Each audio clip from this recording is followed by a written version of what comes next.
네, 오늘은 하나님이 받으시는 예배라는 제목으로 함께 은혜를 나누고자 합니다. 자, 오늘 본문에는 이제 하나님께서 아브라함에게 이제 제사를 드리는 명령을 주시는 장면을 기록하고 있습니다.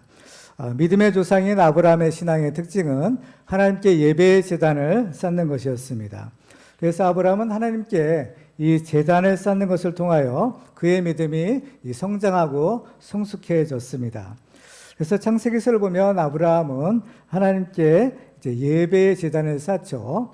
그때 장소를 기준으로 하면 총 4군데에 걸쳐 제단을 쌓았고요. 그 다음에 횟수를 기준으로 하면 총 5번의 제단을 쌓았습니다.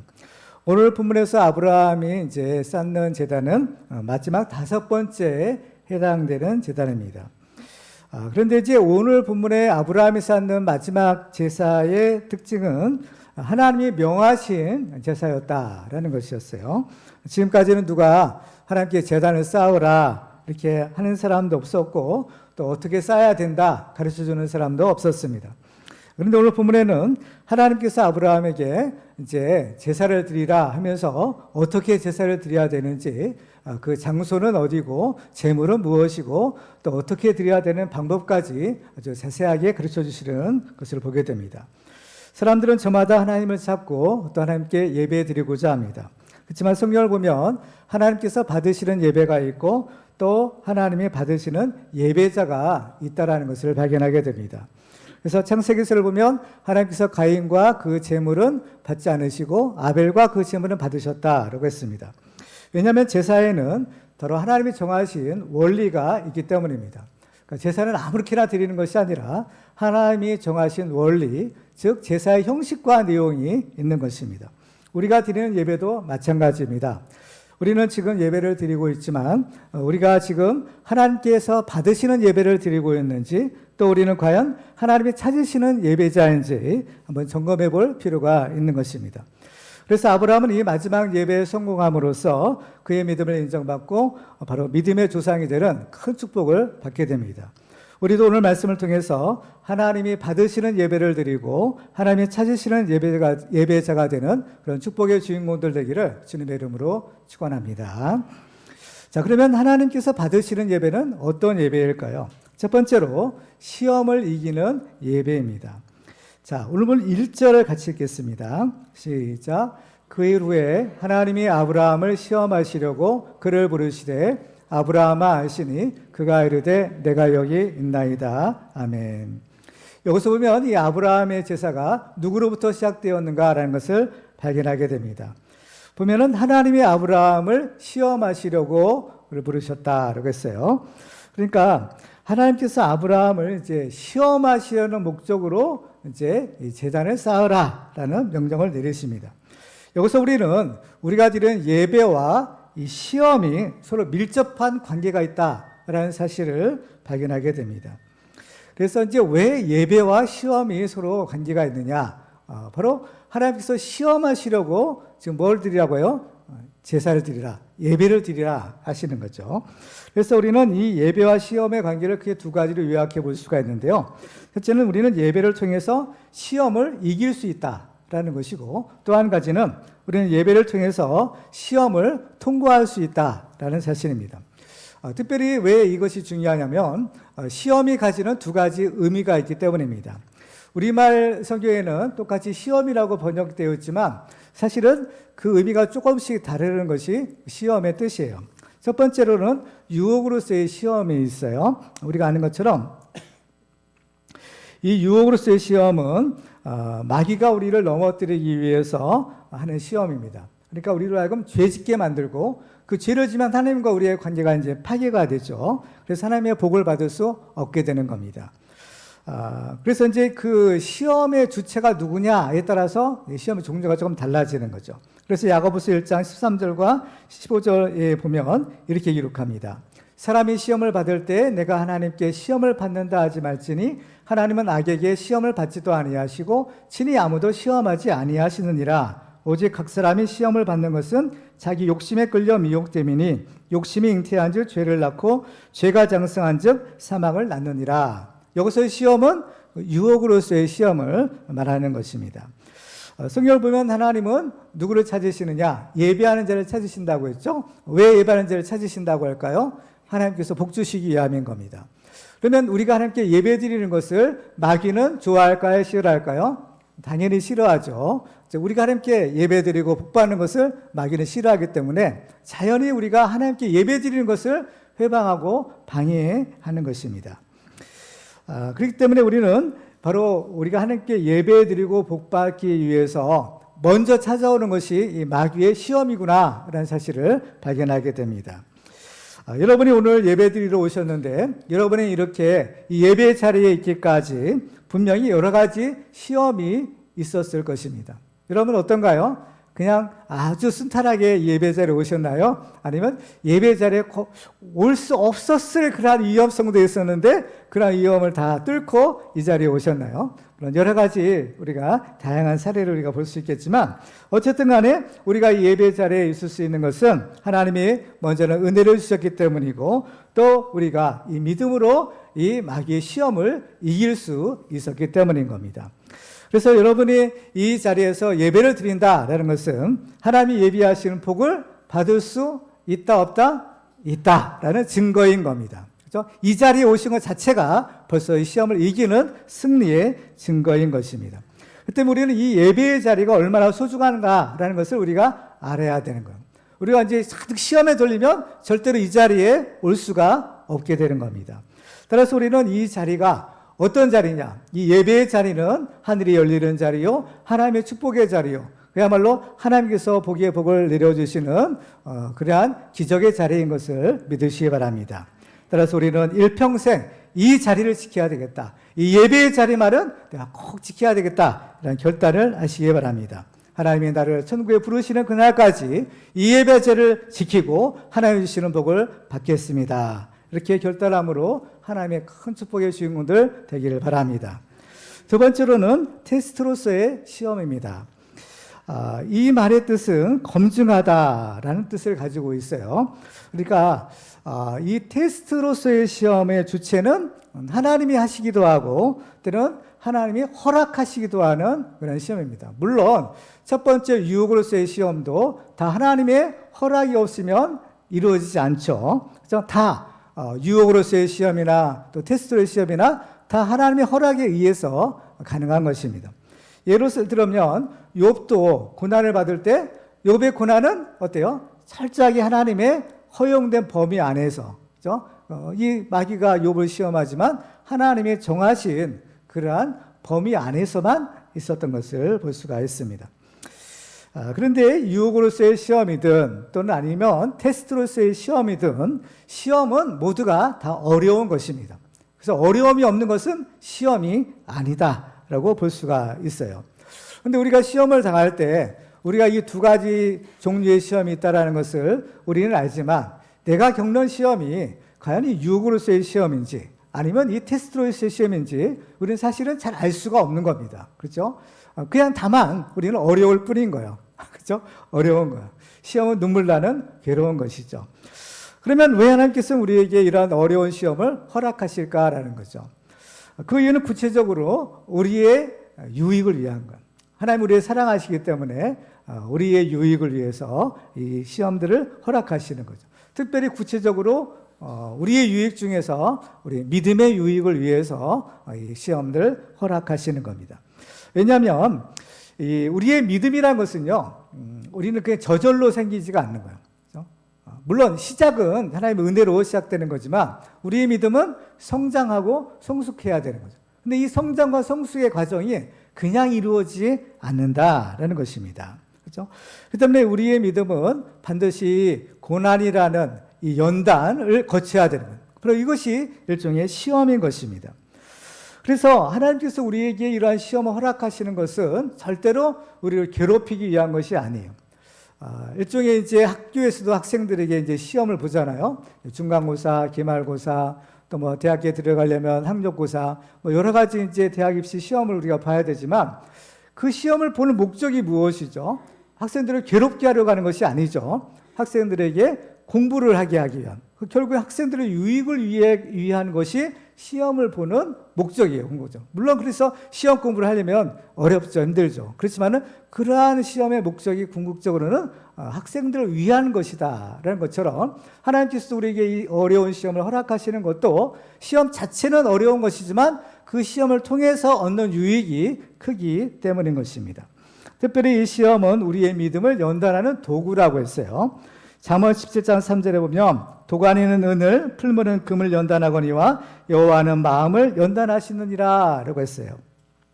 그래서 우리가 이 순금이나 순은을 얻기 위해서는 바로 이 용광로 속에 원석이죠. 그 금 가루들이 박힌 그 돌멩이를 넣어서 여러 번 재련의 과정을 거쳐야만 순도가 높은 금이나 은을 얻을 수가 있는 것입니다. 그래서 우리들도 이 같은 믿음이지만 믿음의 종류가 다르고 정도가 다른 거예요. 그래서 우리도 정말 하나님께서 원하시는 그 순도 높은 그 믿음의 그 믿음을 위해서 정금과 같은 그 믿음을 위해서는 여러 가지 이 시험을 또한 거치는 겁니다. 그래서 욥기 23장에도 보면 욥이 이런 고백을 하죠. 그러나 내가 가는 길을 그가 아시나니 그가 나를 단련하신 후에는 내가 순금같이 되어 나오리라. 이 욥의 고난을 통해서 이제 내가 순금 같은 믿음으로 이제 나올 것이다. 이런 믿음을 가지고 있었기 때문에 그 어려운 시험을 능히 이길 수 있었던 겁니다. 그래서 우리는 이 시험이 참 어려운 까닭은 어때요? 시험을 불같은 시험이라는 표현을 하는 거예요. 그래서 그렇죠? 그렇지만 이 불같은 어려운 시험 가운데 바로 우리는 하나님을 만나고 우리 믿음이 더 순결해질 수 있다는 사실을 알게 됩니다. 그래서 다니엘의 세 친구들도 풀무불 속에서 누구를 만나요? 하나님을 만나는 거예요. 그 풀무불의 연단을 통해서 정말 하나님 앞에 인정받는 그러한 순도 100%의 그런 믿음의 사람으로 거듭날 수 있었던 겁니다. 그래서 베드로전서 1장 6절과 7절에 보면 이렇게 말씀하죠. 우리 같이 읽어볼까요? 시작. 그러므로 너희가 이제 여러 가지 시험으로 말미암아 잠깐 근심하게 되지 않을 수 없으나 오히려 크게 기뻐하는도다. 너희 믿음의 확실함은 불로 연단하여도 없어질 금보다 더 귀하여 예수 그리스도께서 나타나실 때에 칭찬과 영광과 존귀를 얻게 할 것이니라. 아멘. 그렇습니다. 특별히 그래서 우리가 시험을 당할 때는 오히려 기쁘게 여기라 했죠. 그렇죠? 기쁘게 여기라 했어요. 그래서 우리는 이 시험을 당하지만 절대로 우리가 시험에 그렇죠? 우리가 굴복하거나 낙심하지 말아야 될 것은 하나님께서 우리에게 그 시험을 이길 수 있는 능력을 이미 주시기 때문인 거예요. 그래서 고린도서 10장 13절을 보시면 이렇게 기록합니다. 고린도서 10장 13절 볼까요? 같이 읽습니다. 시작. 사람이 감당할 시험 밖에는 너희가 당한 것이 없나니 오직 하나님은 미쁘사 너희가 감당하지 못할 시험 당함을 허락하지 아니하시고 시험 당할 즈음에 또한 피할 길을 내사 너희로 능히 감당하게 하시느니라. 아멘. 그렇습니다. 그렇다면 이 아브라함에게도 이 어려운 시험이 이제 주어졌어요. 그렇다면 아브라함은 이 시험을 이겼을까요? 졌을까요? 그렇죠. 우리는 결과를 이미 알고 있잖아요. 이 시험을 승리를 한 겁니다. 이 시험을 등이 통과를 한 것이에요. 그러면 하나님께서는 이 아브라함이 그렇죠? 이 시험을 통과할 것을 아셨을까요? 모르셨을까요? 아셨겠죠. 그렇죠? 그러니까 아브라함의 믿음이 어떤가라는 것은 하나님이 누구보다도 잘 아셨던 겁니다. 그런데 하나님은 아시지만 사람들은 알았을까요? 몰랐을까요? 몰랐죠. 당연히 모르는 겁니다. 아브라함의 속에 있는 믿음이 어떤지를 알 수가 없잖아요. 그래서 하나님께서는 이 아브라함의 좋은 믿음, 그렇죠? 얼마나 이 큰 믿음이에요. 이 믿음을 어때요? 사람들에게 알려주기를 원하셨어요. 그래서 이 아브라함 같은 믿음을 가져라. 그리고 이것이 이제 하나님의 뜻이었죠. 그래서 하나님께서는 어때요? 이 시험을 그래서 허락을 하시는 거예요. 그래 이 시험을 통해서 아브라함의 믿음이 드러나게 되고 아브라함의 믿음이 검증되게 되는 거예요. 그래서 이어지는 12절에 보면 이런 말씀이 있죠. 사자가 이르시되 그 아이에게 내 손을 대지 말라. 그에게 아무 일도 하지 말라. 내가 내 아들 내 독자까지도 내게 아끼지 아니하였으니 내가 이제야 내가 하나님을 경외하는 줄을 아노라. 그렇죠? 하나님을 경외하는 이 믿음이 온천에 드러나서 우리가 본받아야 될 믿음의 모델이 된 것입니다. 따라서 우리에게도 시험이 있을 수 있을까 없을까요? 있을 수 있죠. 그렇죠? 그래서 우리는 이 시험이 오더라도 이 시험을 이길 수 있고 이겨야 하는 겁니다. 이 세상에 시험이 없는 사람은 없는 거예요. 왜 나만 겪는 고난이냐고 불평하지 마세요. 이 찬양 가사도 있지만 누구에게나 시험이 있고 누구에게나 고난과 어려움이 있게 마련인 겁니다. 예수님도 시험을 당하셨을까요? 예수님도 물론 시험을 당하셨죠. 예수님은 누구세요? 하나님의 아들이시잖아요. 그죠? 하나님의 아들이시지만 인간이 되어 이 땅에 오셨을 때에는 예수님도 시험을 당하신 겁니다. 근데 중요한 것은 예수님은 그 시험을 이기신 거죠. 그죠? 시험을 이기신 예수님. 우리가 예수를 믿기 때문에 우리도 시험을 이길 수 있다, 없다? 있다. 그죠? 승리하신 예수님이 우리에게도 시험을 이길 수 있는 힘을 주시는 겁니다. 그죠? 히브리서 4장 15절에 보면 우리에게 있는 대제사장은 우리의 연약함을 동정하지 못하실 리가 아니요 모든 일에 우리와 똑같이 시험을 받으신 이로되 죄는 없으시니라. 이 시험을 이겼다는 얘기예요. 그래서 우리를 도우시는 거예요. 히브리서 2장 18절 같이 읽어볼까요? 시작. 그가 시험을 받아 고난을 당하셨은즉 시험 받는 자들을 능히 도우실 수 있느니라. 아멘. 우리를 도우실 수 있다는 거죠. 우리가 어려울 때 우리는 누구한테 기도해요? 예수님께 기도하고 하나님께 기도하고 예수님께 기도하는 거. 왜 예수님께 기도할 수 있을까요? 예수님이 시험을 당하셨고 또 시험을 이기시고 시험 당한 우리를 도우시는 분이시기 때문인 겁니다. 우리 어려울 때요, 사람 찾아다니지 마세요. 그렇죠? 하나님께 기도하세요. 하나님, 내가 이렇습니다. 나를 불쌍히 여겨주세요. 예수님, 내가 지금 이런 어려움을 겪고 있습니다. 예수님 나보다 더 큰 어려움을 당하셨지만 예수님 승리하셨죠. 나를 도와주신다고 하셨죠. 나를 도와주세요. 나를 불쌍히 여겨주세요. 기도하시는 거예요. 그러면 예수님이 도와주시는 거죠. 무엇보다도 예수님은 자신의 시험을 당하고 자신의 고난을 당하셨기 때문에 고난받고 시험 당한 우리를 가장 잘 아시고 우리의 마음을 아시는 거예요. 그죠? 우리의 어려움을 아시는 거예요. 그 때문에 예수님 우리를 능히 도와주시는 거죠. 그렇습니다.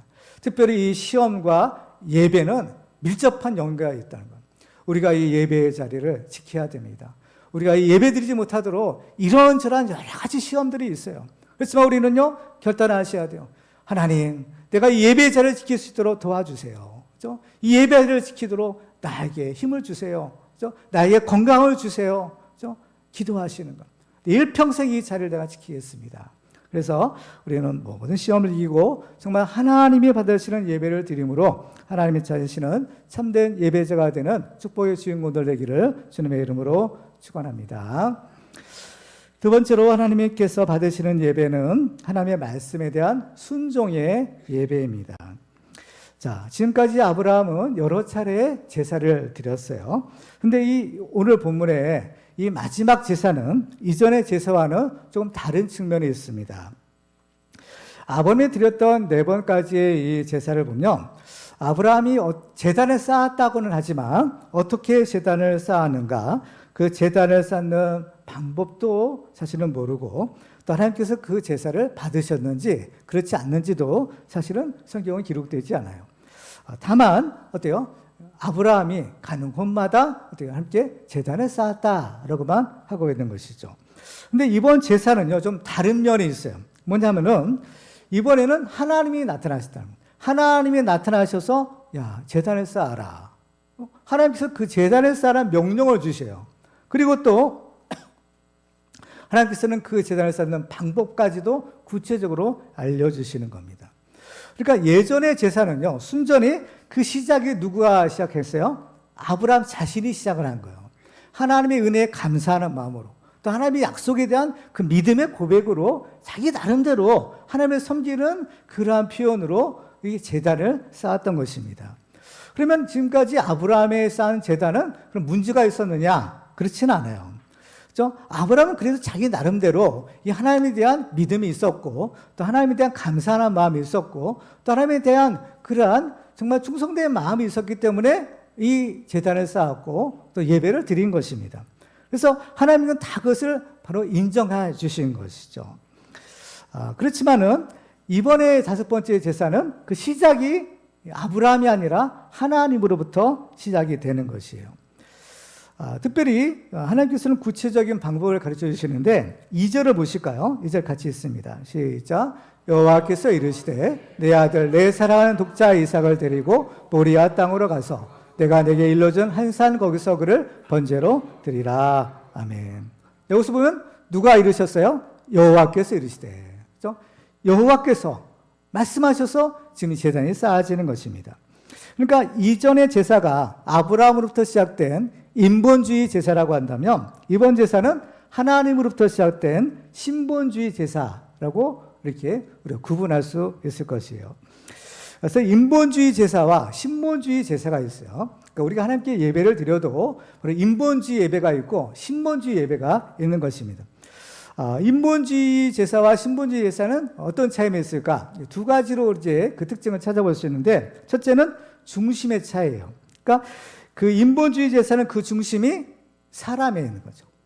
그리고 또 신본주의 제사는 그 중심이 하나님께 있는 거예요. 그래서 인본주의 제사는 그 중심이 사람이기 때문에 하나님께 제사를 드려도 근본적으로는 누구를 위한 거예요? 사람을 위한 것, 자신을 위한 것이 되는 겁니다. 그렇죠? 우리도 지금 예배를 드리잖아요. 그러니까 예배를 드리는데 여러분 누구를 위해서 예배 드리시나요? 하나님을 위해서요? 자기를 위해서요? 두 가지 다라고 했죠. 우리가 하나님을 위해서 예배 드리지만 결국 그것은 누구를 위한 거예요? 나를 위한 것이 되는 거죠. 그렇죠? 나를 위한 것. 왜 그럴까요? 너희는 먼저 그의 나라와 그 일을 구하라. 그러면 너에게 이 모든 것을 너에게 더하시리라. 근데 중요한 것은요, 순서라고 했죠. 순서예요. 그래서 하나님 먼저, 그죠? 하나님 제일주의로 하나님 중심의 예배를 드리면 이제 하나님께서 또 그것을 우리에게 다 돌려주시는 거예요. 갚아주시는 겁니다. 그렇죠. 그래서 이 아브라함의 그 제사하는 그러한 과정을 보면 이 아브라함의 신앙이 또 아브라함의 제단이 예배죠. 인본주의 중심에서 점점 이 신본주의 제사로 바뀌는 것을 볼 수가 있어요. 그래서 우리가 이제 몇 번에 걸쳐서 아브라함이 쌓은 제단 우리가 살펴보았잖아요.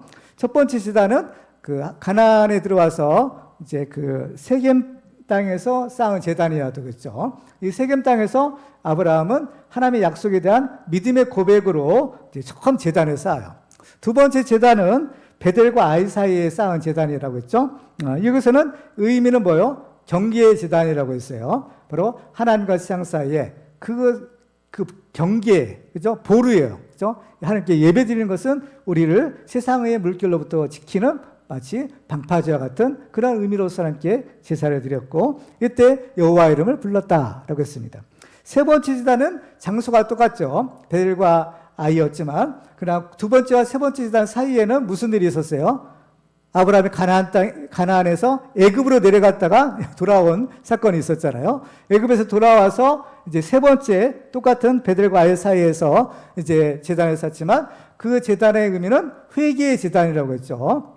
회개의 제단. 그래서 이제 회개의 제단을 쌓는데 이제 세 번째 그다음부터 네 번째 또 제단을 쌓아요. 네 번째 제단은 어디에서 쌓죠?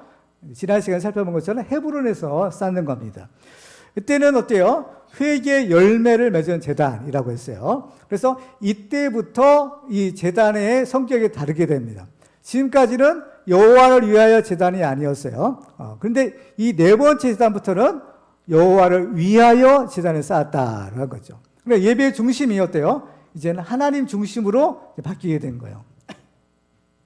그러니까 이 여호와를 위한 제단을 쌓으면 결국 그 제단은 누구를 위한 거라고 했죠? 자기를 위한 거. 아브라함이 여호와를 위해 제단을 쌓았더니 이제 하나님께서 아브라함을 축복하시는 거예요. 다섯 번째 제단을 쌓는 이유가 뭐냐? 바로 하나님께서 여호와를 위해 제단을 쌓는 아브라함을 축복하기 위해서 제단을 쌓으라 라고 하시는 거예요. 그렇죠? 하나님의 모든 축복의 비밀은요, 예배에 있는 겁니다. 하나님의 축복은 예배를 통해서 내려오는 거예요. 그래서 하나님께서 아브라함을 복 주시려고 뭘 하라고 했어요? 제사를 드리라, 예배 드리라 하는 거예요. 그렇죠? 그러니까 지금 이 다섯 번째 마지막 제사는 엄청난 희생이 따라요. 그렇지만은 궁극적으로 이것은 누구를 위한 거예요? 아브라함을 위한 거예요. 그렇죠? 아브라함을 위한 거. 그래서 아브라함에게 지금 하나님이 예비하신 엄청난 축복을 주시기 위해서 하나님께서는 아브라함에게 제단을 쌓으라 하시고, 특별히 제단을 쌓을 때 어떻게 해요? 제단을 쌓는 구체적인 방법을 가르쳐 주시는 거죠. 지금까지는 자기 생각대로 드린 거예요. 하나님께서 알려주시지 않았어요. 야, 이렇게 해라, 저렇게 해라 알려주지 않아요. 그건 자기가 그냥 드린 거예요. 감사하는 마음으로, 믿음으로, 자기 나름대로의 고백으로 드렸어요. 근데 이제 진짜 하나님이 주시는 축복을 주시려니까 뭘 통해 주세요? 예배를 통해 주시려고, 제사를 통해 주시려니까 그 제사를 드리는 방법을 이제 알려주시는 겁니다. 그래서 제대로 된 제사를 드리라는 얘기예요. 응? 제대로 된 예배를 드리라는 거예요. 왜? 그 예배에 성공해야만 하나님이 주시는 복을 받을 수 있기 때문인 것입니다. 그렇죠? 그래서 아브라함은 이 총 5번의 제사를 드리는데, 이 5번의 제사, 이것이 이제 완벽한 제사였던 거예요. 마지막 5번째 제사에 성공함으로써 이제는 더 이상 제사를 이제 드렸다는 표현이 없어요. 물론 아브라함은 여러 차례 예배를 드렸겠죠. 그렇지만은 의미가 있는 가장 중요한 마지막 제사에 성공을 한 겁니다. 그렇죠. 그리고 또 이제 인본주의 제사와 신본주의 제사의 또 한 가지 결정적인 차이점은 뭐냐? 그것은 사람의 생각대로 드리느냐, 아니면 하나님의 정하신 말씀대로 드리느냐라는 차이예요. 인본주의 제사와 신본주의 제사의 두 가지 차이점이 있다고 했잖아요. 하나는 뭐예요? 중심의 차이라고 했죠. 중심이 사람에게 있느냐, 하나님께 있느냐. 두 번째 차이는 말씀대로냐, 사람의 생각대로냐, 여기에 있는 겁니다. 말씀대로예요. 그래서 지금 하나님이 아브라함에게 제사 방법을 가르쳐 주실 때 3가지 구체적인 방법을 가르쳐 주시죠. 첫째는 제물인 것. 자, 2절을 다 한번 볼까요? 여호와께서 이르시되 내 아들, 내 사랑하는 독자 이삭을 데리고. 제물이 뭐예요? 독자 이삭을 바치라는 거예요. 그죠? 요새 독자 이삭이 상징하는 분은 누구냐? 바로 독생자 예수 그리스도를 말합니다. 그러니까 지금 하나님께서 이 제단을 쌓으라 하신 까닭은 하나님께서 장차 우리에게 주실 축복, 그죠? 예배를 통해 주시는 축복인데, 하나님이 주시는 축복의 모형이었던 거예요. 사실 아브라함이 쌓은 제단은 하나님께서 예수 그리스도 통해 우리에게 주시는 축복의 일종의 모형이었던 겁니다. 모형이에요. 그러니까 지금 이제 아브라함은 내 사랑하는 독자라고 했어요. 그죠? 독자예요. 하나밖에 없어요. 그 귀한 아들을 드리는 거야. 그러면 하나님은 반드시요, 우리가 드리는 거 이상을 주시는 겁니다. 지금 아브라함에게서 제일 소중한 것이 누구예요? 이삭이죠. 백세 얻은, 그죠? 독자, 사랑하는 아들, 그죠? 아들인데 가장 귀한 것을 드려. 그러면은 하나님도 주시는 것이 있어요. 그것이 뭐예요? 하나님이 주시는 축복, 예수님 축복이에요. 독생자를 주시는 거예요. 하나님의 독생자 예수 그리스도. 그러니까 하나님이 주시는 모든 축복은 다 예수 그리스도에 있는 겁니다. 우리가 하나님의 복을, 이런 복도 받아야 되고 저런 복도 받아야 되지만 가장 근본적이고 완전한 복을 받는 방법은 예수 그리스도를 믿는 거야. 그렇죠? 왜? 하나님은 예수 안에 다 주셨기 때문에 예수님 믿으면, 예수님 영접하면 예수를 통해서 다 받는 거예요. 그러니까 하나님이 제일 귀하게 여기시는 분이 뭐예요? 독생자야. 예수 그리스도야. 그 가장 귀한 예수님을 우리를 위하여 내어주시는 거예요. 이게 예배예요. 그죠? 이게 축복이에요. 그리고 하나님께서는 또한 제사의 장소를 정해 주시죠. 자, 2절 하반절에 보면 모리아 땅으로 가서 내가 내게 일러준 산, 한 산, 거기서 그를 번제로 드리라. 어디로 가요?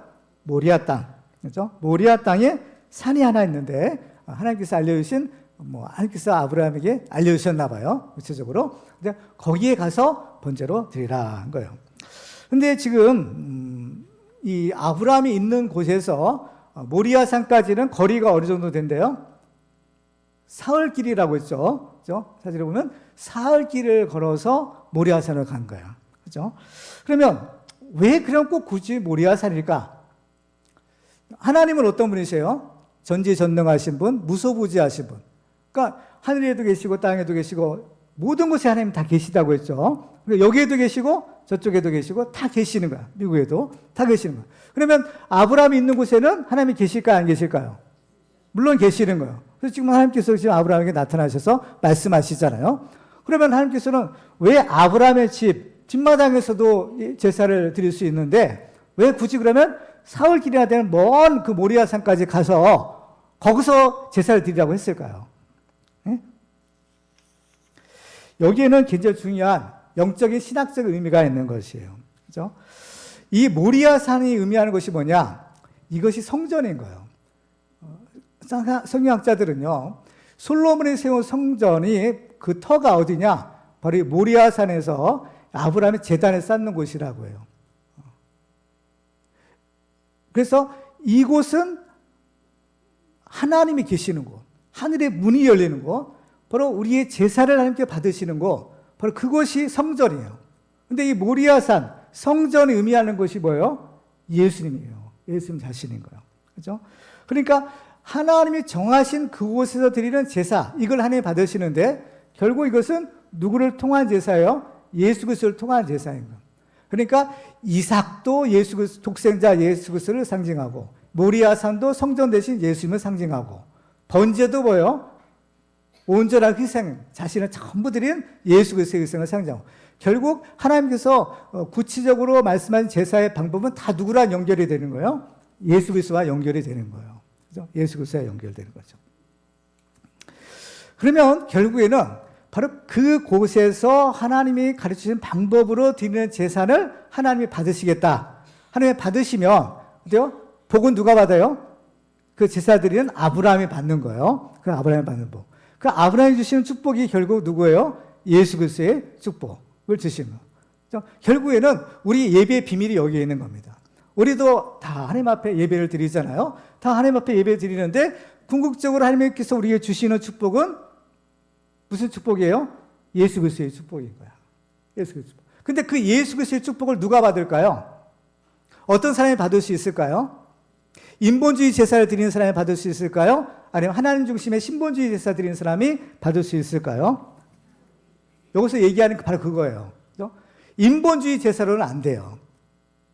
신본주의 제사만이 가능한 거야.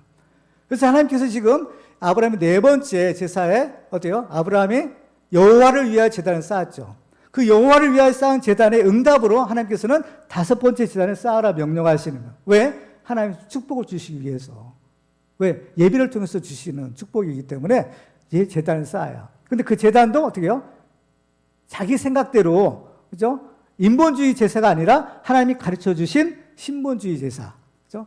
결국 뭐예요? 예수 그리스도를 통한 제사예요. 예수 그리스도를 통한 축복인 겁니다. 이것을 지금 하나님께서 주시는 거예요. 그런데 그 예수 그리스도를 통한 축복, 이것은 누가 받을 수 있어요? 하나님의 말씀에 순종하는 믿음을 가진 사람만이 받을 수 있는 거예요. 우리가 다 예수 그리스도의 축복을 받아야 돼요. 그런데 그 예수 그리스도의 축복은 누가 받아요? 우리가 믿음 있는 사람이 받죠. 믿음 있으면 예수님 영접하고, 믿음 있으면 믿음 있으면 하는 축복 받아요. 그런데 축복 중에 제일 큰 축복이 예수 믿는 축복인데, 그 예수 믿는 축복은 누가 받느냐? 믿는 사람인데, 그 믿음은 어떤 믿음이에요? 하나님의 말씀에 순종하는 믿음인 거예요. 그래서 하나님께서 구체적으로 제사하는 방법을 가르쳐 주시고, 이대로 제사해라. 그럼 어때요? 하나님이 그 제사를 받으시는 제사, 받으시는 예배가 되고, 하나님께서 그 예배 드리는 아브라함을 축복하시고, 그 예배 드리는 우리를 하나님이 축복해 주시는 것입니다. 그렇습니다. 그래서 하나님의 축복은요, 통로는 한 가지예요. 그죠? 사람들은 이렇게도 저렇게도 자기 나름대로 열심히, 그죠? 복받기 위해서 노력하지만, 그러나 하나님께서 우리에게 알려주신 축복의 길, 구원의 길은 오직 한 길, 예수 그리스도의 길인 겁니다. 그래서 사도행전 4장 12절을 보면, 이제 바울과 베드로와 요한이 성전 미문에서 구걸하던 나면서부터 된 안진뱅이를 고쳐줘요. 그때 뭐라고 하는가 하면, 사도행전 4장 12절 같이 읽을까요? 시작. 다른 이로서는 구원을 받을 수 없나니 천하 사람 중에 구원을 받을 만한 다른 이름을 우리에게 주신 일이 없음이라 하였더라. 아멘. 그렇습니다. 오직 예수님을 통해서, 우리는 예수님을 통해서, 한 번 예수님을 통해서만 한 번 하나님께 나아갈 수 있는 것입니다. 그래서 우리는 신앙생활할 때 중요한 원리가 있어요. 그게 뭐냐? 우리가 신앙생활도 내 생각대로 하는 것이 아니라는 거예요. 내 기분 내키는 대로, 내 상황대로 하는 것이 아니라 철저하게 하나님 중심으로 말씀대로 해야 된다는 거예요. 그래야만 우리의 믿음이 인정받을 수 있어요. 아브라함이 이 예배, 이 제사에 성공하니까 뭐라고 해요? 내가 이제야 내가 하나님을 경외하는 줄을 알겠노라 하는 거예요. 그러니까 우리가 다 예배는 드린다고 하지만 하나님이 정말 받으시는 예배가 있는 거예요. 우리는 그 하나님 받으시는 예배, 그 예배의 성공자, 하나님이 찾으시는 그 예배자가 되어야 될 줄로 믿습니다. 그래야만 우리는 진정으로 예수 믿을 수 있어요. 지금 고난주간을 우리가 지금 사순절을 지내고 있잖아요. 사순절 지내고 있는데 바로 거기에 보면 어때요? 건축자들이 버린 돈이 성전의 모퉁이 돌이 되었다라고 하시는 거예요. 하나님께서는 가장 귀한 예수님 보내주셨어요. 그렇지만 정작 건축자들, 그죠? 그들로 상징되는 유대인들, 특별히 유대 지도자들은 그걸 버렸다고 하는 겁니다. 왜 버렸을까요? 그 이유는 자기들이 원하는 메시아가 아니었기 때문인 거예요. 자기 생각대로 믿으려고 했던 겁니다. 그렇지만 어때요? 자기 생각에 맞는 메시아, 자기가 원하는 메시아가 아니라 하나님이 주신 메시아는 하나님이 약속된 메시아, 말씀에 예언된 메시아를 주신 거예요. 그러니까 우리가 말씀대로 믿어야 된다는 이유가 여기 있는 거예요. 우리가 말씀대로 믿어야만 하나님께서는 말씀에 약속된 메시아를 주시고 우리는 그 메시아를 영접할 수 있는 겁니다. 말씀에 약속된 메시아가 주셨어. 보내주셨어. 그런데도 그들은 거절했어요. 왜요? 그들은 말씀대로 살지 않았기 때문인 거예요. 말씀대로 믿지 않았기 때문인 거예요. 그렇기 때문에 정작 메시아가 오시고 그 예수님이 오셨어도 거절하는 거예요. 그러니 그들이 어떻게 되겠어요? 우리가 신앙생활 하는 것도 마찬가지입니다. 내가 원하는 메시아, 내가 원하는 예수님은 다 있을 수 있죠. 그렇지만은 어때요? 그 메시아는 내려놔야 돼. 그 메시아는 하나님이 주시지도 않아요. 그리고 또 그런 메시아는 실제로 온다 하더라도 그건 가짜야. 그렇기 때문에 우리는 어때요? 하나님이 주시는 메시아, 하나님이 주시는 예수님을 믿어야 되는 거예요. 그 예수님은 어때요? 어떻게 알아볼 수 있어요? 성경에 예언된, 말씀된 메시아인 거예요. 그때 우리가 신앙생활하는 것도 내가 원하는 예수님이 아니라 성경에 말씀된 예수님을 믿어야 되는 겁니다. 그래야만 그 예수님이 진짜로 나를 구원하실 수 있는 구원자 되시고 내 인생을 책임져 주시는 주님이 되어 주실 수 있는 것입니다. 그래서 우리는 그 예수를 믿을 때 우리는 진정으로 하나님 받으시는 예배, 하나님이 찾으시는 참된 예배자가 될 줄로 믿습니다. 그렇습니다. 우리는 정말 하나님의 말씀대로 순종하는 예배를 드림으로 우리의 예배가 하나님이 받으시는 예배가 되고 우리는 하나님의 찾으시는 참된 예배자가 되는 축복의 주인공들 되기를 주님의 이름으로 축원합니다.